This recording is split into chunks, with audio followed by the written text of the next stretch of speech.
আমরা এই দুর্গম পথ পেরিয়ে এলাম। দুটো নদী এখানে মিশেছে, দোয়ালি, পিন্ডার আর কাফনি। 2013 সালের প্রাকৃতিক বিপর্যয়ে লণ্ডভণ্ড হয়ে গেছে জায়গাটা।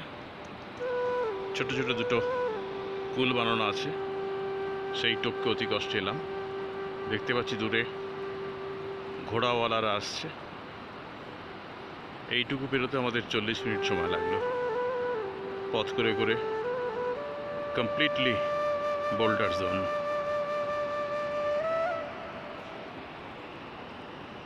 পিন্ডার নদী এখান দিয়ে লাফিয়ে লাফিয়ে চলেছে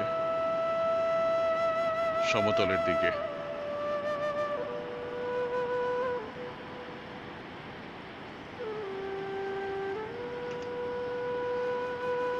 সঙ্গীরা এগিয়ে গেছে।